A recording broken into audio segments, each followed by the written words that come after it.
Bonjour et bienvenue dans cette nouvelle vidéo. Ici le fan de Komiya et aujourd'hui finalement je vous avais parlé des taux de drop, mais il y a quelques irrégularités, on va dire que c'est peut-être dû au batching, mais en tout cas on est assez proche des taux de drop de V9, donc ça ne me surprend pas, surtout que maintenant il n'y a plus de Ace, donc forcément eh bien ils ont complété entre guillemets cette rareté avec les cartes X, mais en tout cas eh bien j'aimerais bien arriver au moins à 1000 boosters, j'en suis plus trop loin, donc je vais essayer de compléter ça ce mois-ci, et du coup on se retrouve pour une autre vidéo, donc pour une belle petite réception. C'est pas une seule commande, c'est plusieurs commandes, donc on va voir tout ça ensemble.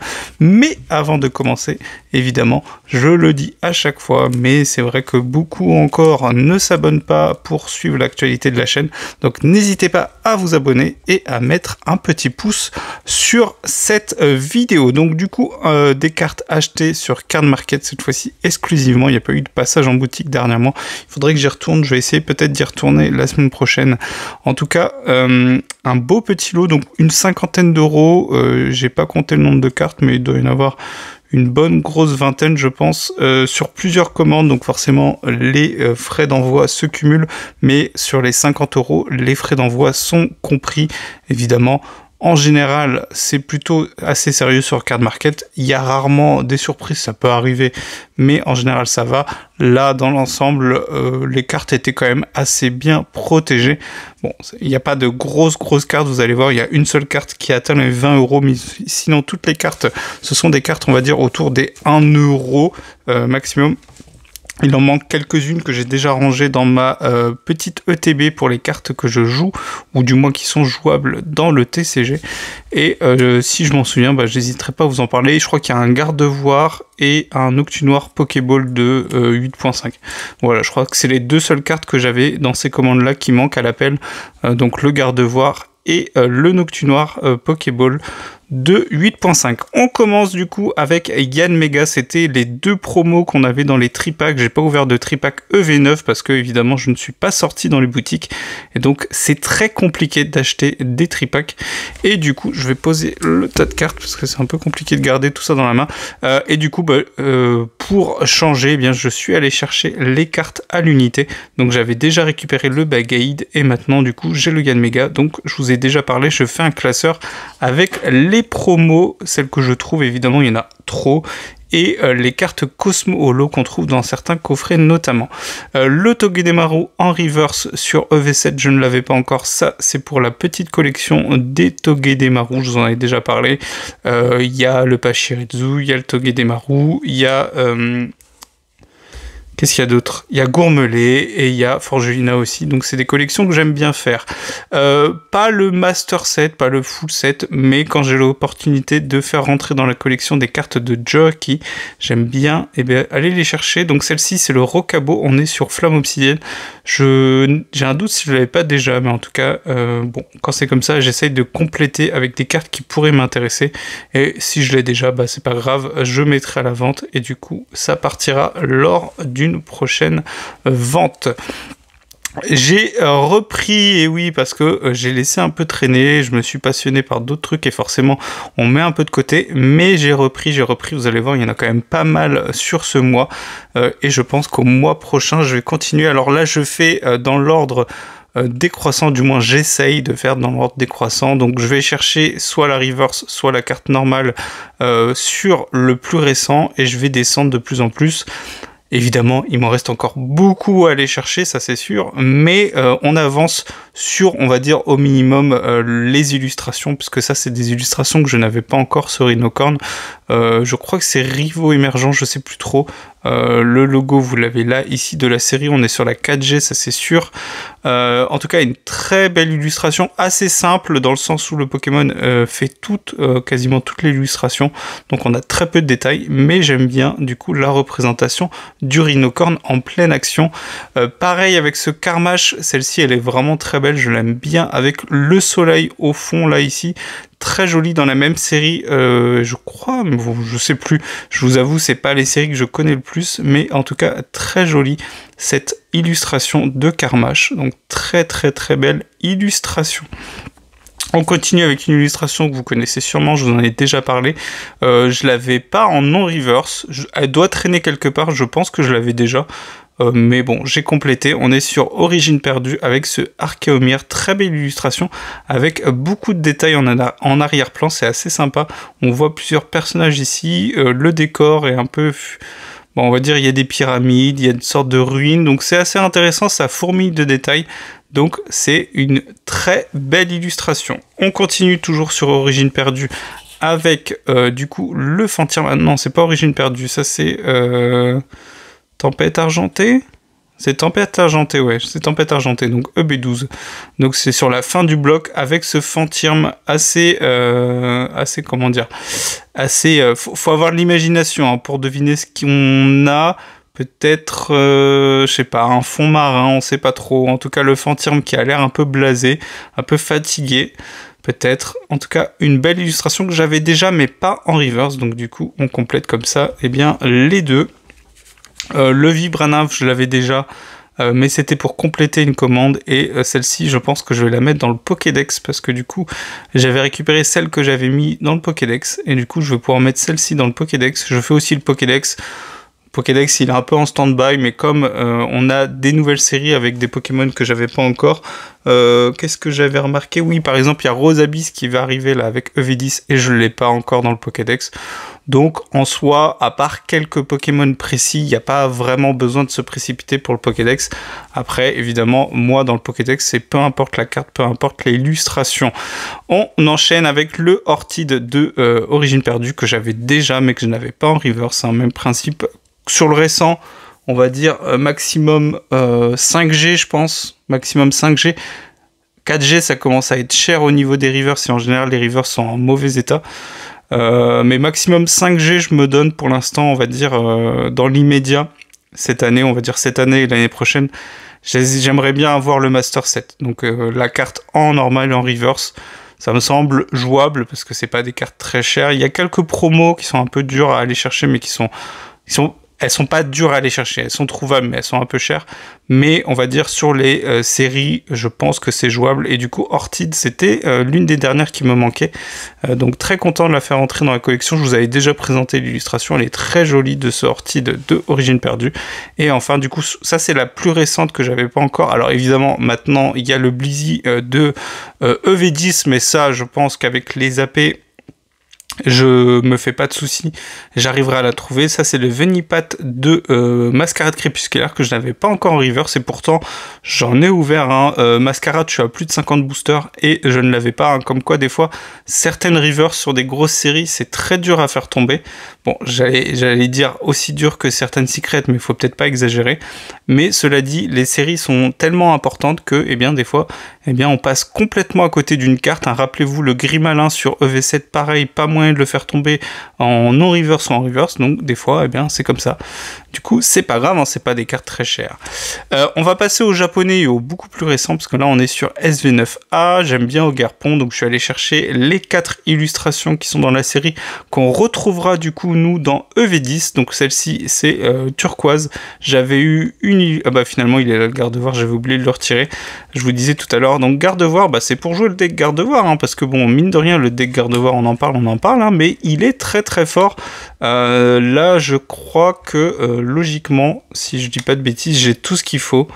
Donc en tout cas, après il y a plusieurs versions, mais la version de Brent Tennyson hein, qui est jouée énormément, je vous en ai déjà parlé, je vous ai fait une vidéo dessus. Bon, elle veut pas sortir. Je l'ai retirée tout à l'heure. Celle-ci, c'est celle de Dessinée de Paldea, mais c'est la même illustration que sur SV1, ça change rien, et du coup, garde-voir qui est très très très fort, évidemment. Bon, j'aurai sûrement l'occasion un jour de jouer le deck, en tout cas, maintenant, j'ai toutes les cartes, du coup, pour jouer le deck. Ça, c'est toujours pareil, donc on est sur SV9A, ça, cette fois-ci, c'est plutôt... Pour compléter, j'aime bien Pepper et du coup, eh bien, je suis allé chercher toutes les cartes de Pepper. Il y en a eu beaucoup dans la série puisque Pepper a été mis à l'honneur avec quelques secrets, mais pas tant que ça. C'est ça qui est assez bien. Et au niveau des communes, bah, il y a ces Pokémon. Donc le Grondog, je l'avais déjà eu en booster, j'avais oublié, du coup je l'ai repris, c'est pas très très grave. Le Ogerpon du Puits, du coup derrière c'est le Terracool, le Terracruel.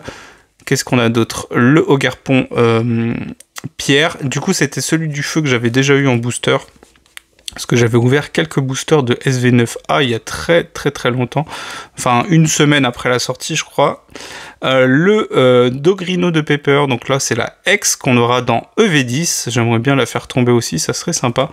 Du coup, bon, l'illustration est évidemment claquée au sol, mais pour la collection, c'est sympa d'avoir une page. Comme ça, je me suis dit, je vais faire une page avec toutes les cartes de Pepper. Il y en a quelques-unes qui me manquent, notamment celle de Destiny de Paldea, parce que je les ai pas. Alors, je pense que j'irai les chercher en japonais pour la cohérence. Je vous avais déjà montré les cartes de SV1V, je crois, si je dis pas de bêtises. Donc l'AR de Dogrino et la SR de Pepper que j'ai dans mon classeur. Donc là, c'est le Rongrigou. Le Rongrigou, oui, parce que c'est regroupement la sous-évolution, de Pepper avec Pepper qui fait un sandwich. Et du coup, le Rongrigou qui a très faim visiblement avec le sandwich de Pepper. Donc ça, c'est une AR qui vaut 2 €, elle vaut rien du tout. On verra ce que ça vaut en français, mais en tout cas, en japonais, ça coûte que dalle. Les full art, je vous ai déjà dit, pour moi, les full art dresseurs... J'ai pas d'affect, voilà, c'est cet effet là, fantôme en arrière-plan, bon, je trouve ça pas génial, déjà que les full art en général sont pas géniales, bon, ça donne un intérêt en plus si vous aimez bien collectionner les dresseurs, mais c'est pas vraiment ça qui change beaucoup au niveau de mon affect. Et on arrive sur la fin, donc le Rongrigou de Pepper, c'est une carte holo qu'on aura sur EV10 aussi, donc très jolie. Le Rongrigou en train de faire la sieste, sûrement après avoir mangé énormément de sandwich de Pepper. La SAR, elle est vraiment très sympa. Je vous en avais parlé quand on a vu la révélation du set. Je vous avais dit, bah, c'était une des rares cartes du set que je voulais aller chercher. C'est chose faite. Donc c'était cette carte qui était à 20 €, évidemment, parce que c'est une SAR. Mais 20 € pour une SAR, c'est vraiment donné. Alors elle est plus chère que la SAR de... c'était... SV1, V je crois, donc du coup, ou S, je sais plus, mais en tout cas en français c'était EV1, donc la SR de Pepper, il n'y a que Pepper sur la carte. Là, il faut faire attention, hein. Il y a Pepper, mais du coup, c'est du coup une SR de Dogrino. On voit ici la sous-évolution, donc Grondog. Très belle illustration, moi j'aime bien, très sympa de faire rentrer ça dans la collection. Bon, j'aurais pu attendre un peu, mais bon, je me suis dit à 20 €. Je pense au pire elle sera à 15 € d'ici quelques mois, mais bon, 20 € là maintenant c'est pas si pire. Et du coup on va préparer une petite double page. Je pense qu'il y a cette carte de Pepper pour faire une double page. Je suis pas sûr qu'on en ait beaucoup à l'avenir, hein, parce que bon, au bout d'un moment... on va pas forcément revenir sur d'anciens dresseurs, quoique, bon, ils le font régulièrement, donc pourquoi pas. Mais en tout cas, en attendant, je vais me faire une belle petite double page de Pepper. Et enfin, quelques AR pour compléter les sets, des AR que j'avais voulu prendre, que j'avais toujours pas pris, des AR qui n'ont pas pris en valeur, donc forcément, il n'y a pas à se précipiter, donc c'est pas grave. Le parcours, c'est sur SV8, on l'avait eu du coup dans le set du Pikachu.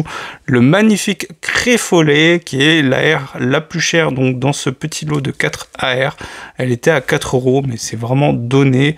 Le japonais c'est vraiment fou pour ça, franchement incroyable. Il me manque le Latios à aller chercher, oui c'est Latios, qui est autour des 10 €, donc c'est très abordable évidemment pour une AR. Et une AR surtout très belle, celle de Latios.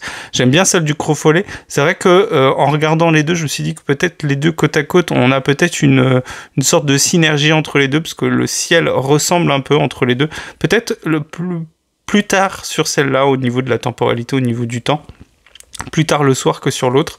Le parcours, bon, c'est pour la blague, évidemment, la carte est claquée au sol, mais on remercie Parcours pour sa participation. Le Maracatchi, qui finalement, bah, est pas si mal, hein, sur SV9, hein, où c'est vrai qu'au début, je l'avais un peu mise de côté, mais avec le recul, je la trouve assez sympa. Voilà, très colorée, très sympathique, avec les petits cactus autour du Maracatchi. Très belle carte. Et enfin, évidemment, la plus belle carte de tout le lot. Bon, il y a débat, mais moi je la trouve vraiment assez sympathique. Elle est beaucoup mieux que la SR sur 6.5, et en japonais c'était Night Wanderer, donc c'est SV6A je crois, enfin de mémoire c'est ça. En tout cas celle-ci du coup on est sur Terrastal Festival, c'est une des rares SR du coup qui me manque. Il me manque encore le Super Dauphin, Et je pense qu'au niveau des SAR de SV8A hors évolution, j'ai ce qu'il me faut. Peut-être, si j'ai l'opportunité, que je la trouve pas trop chère, Pélage Chablais, mais bon, je suis beaucoup moins intéressé. Je les ai quasiment toutes. Je vous les remontrerai, je pense, un de ces quatre. Et il y en a quelques-unes qui sont dans le classeur. Il y en a d'autres que j'ai déposées chez Collectora. Donc, on les reverra quand je vous montrerai les notes qu'on a obtenues. En tout cas, celle-ci, je l'aime bien. J'aime bien le style graphique. J'aime bien ici, là, en fond, là, les petites vagues ici, là, qui font très japonais, avec comme des petites montagnes ou des petites vagues. C'est très joli. Un peu une apparition, hein. Ça fait un peu penser à une apparition, une explosion.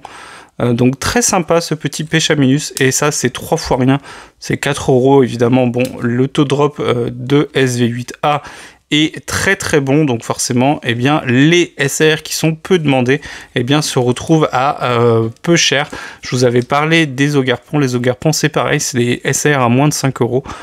Donc si jamais vous êtes intéressé par ces SR, c'est le moment, ça va pas baisser beaucoup plus, ça va probablement augmenter avec le temps parce que eh bien ça va se raréfier, mais en tout cas ce sont de très belles cartes pour peu cher, et c'est des cartes texturées, hein, donc forcément c'est très très sympa de faire rentrer des cartes à moins de 10 € comme ça dans la collection. C'est pour ça que je privilégie le japonais, tout simplement parce que je privilégie les illustrations, je vous en ai déjà parlé.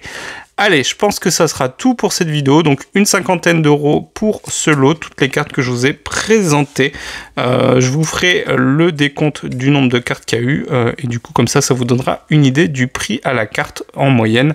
En tout cas, on se retrouve la semaine prochaine pour le débrief de l'AP. Pour moi, ça sera demain. J'espère que vous avez pu, ou alors vous allez essayer encore, parce qu'il y a encore quelques dates. Il y a encore, normalement, encore toute la semaine prochaine, il y a des possibilités près de chez vous. N'hésitez pas à chercher, ou du moins peut-être pour les prochaines fois.